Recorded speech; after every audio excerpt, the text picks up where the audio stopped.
The protagonist first notices the drawings, tucked between the pages of an old book, crude crayon sketches of a man, a woman, and a small boy, holding hands beneath a smiling sun. The man's face is unmistakably his own, though he's never seen the woman or child before. At first, he dismisses it as a prank or a forgotten relic from a previous tenant, but then more appear beneath his coffee mug, inside his briefcase, even scrawled in the condensation of his bathroom mirror after a shower. The details sharpen with each discovery.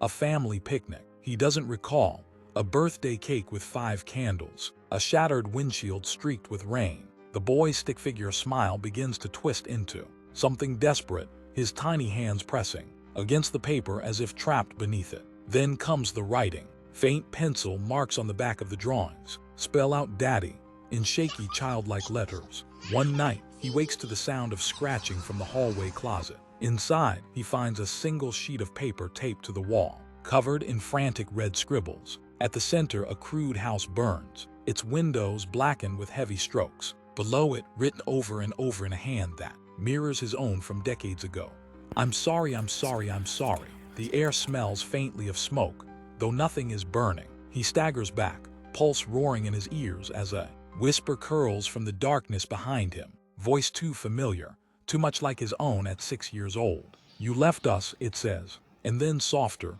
"but I came back." The horror creeps in like a half-remembered nightmare, the way the crayon figures in the drawings shift from joyful to pleading, how the woman's smile in the family portrait becomes a scream smudged by frantic eraser marks. He finds a newspaper clipping wedged behind a dresser, yellowed with age, reporting a house fire that claimed 2 lives, and his stomach lurches when he recognizes the address as his own. The child's scribbles grow more frantic, the walls whispering at night with the sound of someone crying just beyond the edge of hearing. Then one sleepless dawn, he stumbles into the bathroom and catches his reflection. Except for a split second, his face is younger, smudged with ash, his eyes wide with betrayal. That's when the final memory cracks open. The smell of gasoline, his own small hands trembling as he struck the match, the way his father's voice roared, "What did you do?" before the flames swallowed everything. The drawings weren't a ghost's revenge. They were his own guilt clawing its way back, because the boy in the pictures wasn't his son. He was the boy, and the man who died in that fire. He's been wearing his face ever since. The house had always been too quiet, the kind of silence that pressed against his eardrums like a held breath. Flickering streetlights bled through the blinds, painting shifting shadows across walls that seemed to lean in closer when his back was turned. At night, the floorboards groaned with the weight of unseen steps, and the air carried the faint, metallic tang of dried ink from the child's drawings that kept appearing. He'd find them in places he swore he'd already checked, tucked behind the fridge, slipped between couch cushions, even folded inside his own wallet. The paper was always slightly damp, as if handled by nervous, sweaty fingers, smaller than his own. The worst was the hallway. No matter how many bulbs he replaced, the light stayed dim, the walls absorbing it like a sponge. The peeling floral wallpaper curled at the edges, revealing glimpses of something beneath, not plaster, but older layers of paper, covered in the same crude drawings, each one darker than the last. Sometimes when he passed by, he'd catch a whisper of movement in his periphery, a flash of small, bare feet darting just out of sight. But when he turned, there was only the empty hallway stretching behind him, the air thick with the scent of crayons and something sharper underneath, like burning plastic. The house remembered, and it was tired of waiting for him to remember too. The first drawing appeared, innocently enough, a son, a stick figure family, tucked between his takeout menus. But within days, they multiplied like malignant growths behind the refrigerator where no child could reach, inside his locked filing cabinet at work, even between the pages of his childhood photo album, where none had been before. The paper felt wrong, slightly damp smelling, faintly of crayons and something organic, like old tears. He'd wake to find fresh sketches on his nightstand, the crayons still warm as if recently abandoned, the images growing more disturbing. A house with blackened windows, a car with screaming faces pressed against the glass. The police found nothing when he called them, no fingerprints but his own on the papers, no signs of forced entry. His therapist suggested stress, sleep, deprivation, but the sketches kept coming, one triggering fractured memories that slipped away like smoke. The final drawing arrived, taped to his bathroom mirror, a child's hand reaching from what might have been a grave or a closet. The words, "Daddy's home," scrawled beneath in shaky red letters that matched the birth certificate he found that afternoon in his safe, for a son he couldn't remember having. The laughter always came from just out of sight, a child's giggle echoing down the empty hallway when he was alone, the patter of bare feet sprinting across hardwood floors upstairs while he sat, frozen in the silent living room. Sometimes he'd catch the faint scent of bubblegum toothpaste or hear the squeak of crayons on paper from behind closed doors, but whenever he turned the knob, the room would be still, the only evidence of fresh drawing left behind, a crude self-portrait with two wide eyes or a stick figure family, where one member had been violently scribbled out. The nursery he didn't remember decorating would smell faintly of baby powder when he passed by at night, the rocking chair still swaying as if someone had just stood up, though the security cameras he installed showed nothing but empty rooms and his own frantic searches. The pediatrician's bills in his mailbox, the tiny fingerprints on the bathroom mirror that appeared overnight, the way his own hands sometimes moved to ruffle the hair of a child who wasn't there, all proof of a presence that remained just beyond perception, a ghost made of crayon marks and half-heard whispers in the dark. The truth remains just out of reach, a shadowy figure glimpsed in rain-streaked windows, a child's whisper curling from the static of a baby monitor that hasn't been plugged in for years. The drawings keep appearing, each one more unsettling than the last, but no matter how many cameras he installs or how many times he tears the house apart, he never catches their creator. The pediatrician has no record of his son. The neighbors swear they've never seen a child here, yet the tiny handprints on the fridge keep reappearing, the crayon-scrawled pleas growing more desperate, "Why won't you see me?" until he's left staring at the final sketch, a man alone in an empty house, his hands covering his eyes, while a small, blurred figure stands just behind him, its face an empty smudge of red wax. The answer isn't in the evidence, it's in the way his fingers sometimes move to stroke hair that isn't there, or how he wakes certain mornings with the taste of lullabies on his tongue, the nursery rhyme his mother used to sing, the one he's sure he never taught anyone. The first photo surfaced in an old shoebox he'd never owned, a Polaroid of a woman and a little boy at a birthday party, their faces gouged out with something sharp, leaving only jagged holes where their features should have been. The edges were singed, as if rescued from a fire, and when he turned it over, his own handwriting stared back, "Don't look for us." His stomach twisted. He didn't recognize the woman's sundress or the boy's dinosaur sweater, but the background was unmistakable. His living room the same, wallpaper the same, clock on the mantel, except in the photo the clock's hands were frozen at 3:07, the exact time he woke screaming every night. More photos appeared, taped to the fridge, slipped into his coat pocket. Each one showed fragments of a life he couldn't place, a picnic blanket in a park he'd never visited, a Christmas tree with presents he didn't remember buying, all with the same violent defacement, the woman and boy erased, their bodies scribbled over in furious black marker. The worst was the one he found in his wallet, wedged behind his driver's license, a close-up of the boy's unscratched face mid-laugh, his teeth slightly crooked. The moment he saw it, a migraine spiked behind his eyes, and for a split second he smelled smoke, heard a scream that wasn't his own. When he came to, the photo was gone, replaced by a child's crude drawing of a door with the words, "Let me in," bleeding through the paper. His therapist suggested repressed memories. The cops suggested a stalker, but neither explained why the photos matched his mother's descriptions of his own childhood, the crooked teeth, the dinosaur obsession, or why the woman's scratched-out silhouette wore the jade pendant his ex-fiancée had thrown into a lake years ago. The final photo arrived in an envelope with no postmark, a family portrait, his own face clear and smiling between the two ruined figures, his arms around them. On the back, in that same terrible handwriting, was a date from last year and a single, trembling sentence, "You were happy. Why did you make us go?" Now when he stares into mirrors, his reflection sometimes flickers, and for one breathless moment, he sees the boy standing beside him, his small hand reaching out, waiting to be remembered. The drawings took a sinister turn first, a crude sketch of a car, twisted around a telephone pole, crayon red streaks radiating from the wreck like blood or fire.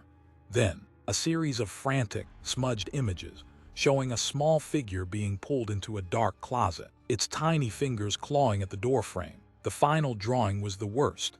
A single page left on his pillow, the paper damp and wrinkled as if tear-stained, depicting that same closet door slightly ajar. A child's pale hand emerging from the shadows, its fingers curled into a desperate, beckoning shape. The details were too precise. The chipped paint on the closet door matched his own. The stuffed rabbit lying abandoned on the floor was one he'd found in his attic last week. And when he pressed his ear to the closet that night, he heard it, the shallow, ragged breathing of something waiting inside, followed by a whisper-thin voice that couldn't possibly belong to a living child, yet sounded exactly like his own voice at 6 years old. The nightmares came first, fragmented flashes of a steering wheel jerking violently, his own hands white-knuckled and trembling, the shrill scream of brakes blending with a child's terrified wail from the backseat. Then the drawings started changing, cheerful family portraits giving way to scribbles of a car veering off a rain-slicked road, the stick figure boy's mouth a jagged black scream. He found police reports in his attic for a crash he didn't remember. No charges filed, just a single circled note. Driver claimed not to recognize victims. The final drawing appeared in his locked desk drawer, a crude self-portrait, his crayon double standing over 2 graves. The words, "I wanted to be alone," scrawled beneath in handwriting that matched the grocery lists his therapist said he'd been writing in his sleep. When the closet door creaked open that night, the small figure standing inside didn't frighten him. Its hollow eyes and ash-smudged pajamas were horribly familiar, because in that instant, he remembered turning the wheel deliberately, the awful relief he'd felt when the screaming finally stopped. At first, the drawing seemed almost charming, a child's crude renderings of stick-figure families, sunflowers with lopsided smiles, and a house with too many windows. He found them tucked in mundane places, slipped between his mail, left on his coffee table, even folded into the pocket of his winter coat when he pulled it out of storage. The innocence of them made him dismiss the oddity. Maybe a neighbor's kid had wandered in, or he'd absent-mindedly picked them up somewhere. But then he noticed the details. The stick-figure dad always wore his distinct watch. The house had the same uneven porch steps as his own. And the more he looked, the more the crayon lines seemed familiar, as if drawn from memory. His memory. The sketches grew sharper, more deliberate. A drawing of a kitchen table appeared on his fridge, his kitchen table, down to the chip in the wood he'd made as a kid. Then came the one of his childhood bedroom, the exact shade of blue from the walls he hadn't seen in decades. The stuffed bear he'd forgotten he owned sitting on the bed. His blood ran cold when he found a sketch of his mother's funeral, the date scrawled in the corner in a child's shaky numbers. No one knew these things. No one could know. That's when the first message appeared, written in crayon on the back of a drawing. "You remember, you just don't want to." The final stage wasn't on paper. He woke one night to the sound of scratching, and when he flicked on the light, the words, "Daddy, why did you leave me?" stretched across his bedroom wall in thick, red crayon, the same shade he'd used as a child. The air smelled faintly of smoke and wet pavement. The next morning, the words were still there, but no amount of scrubbing could remove them. The wax had seared into the paint, as if burned there. The final drawing arrived that evening, slipped under his door, a car wrapped around a tree, a child's hand reaching from the broken window. And this time, the signature at the bottom wasn't in crayon.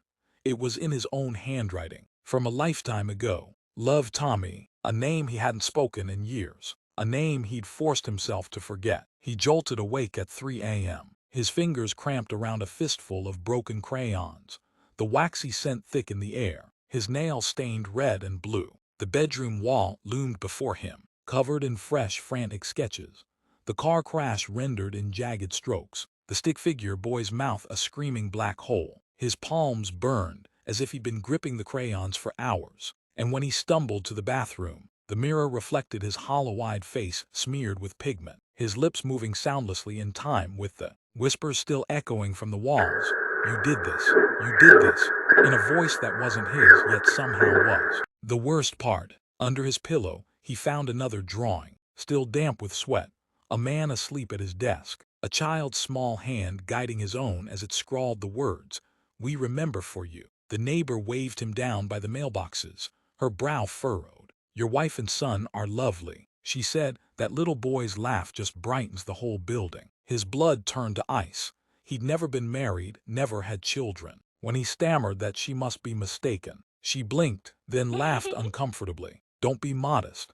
I saw them just yesterday. She was wearing that jade necklace you always buy her. And your boy was drawing on the porch with those red crayons you keep buying him." Her smile faltered as his face drained of color. That night he found a new sketch on his fridge. The neighbor's face, scribbled out in furious black strokes, with a single sentence beneath in a child's handwriting. "She wasn't supposed to see us."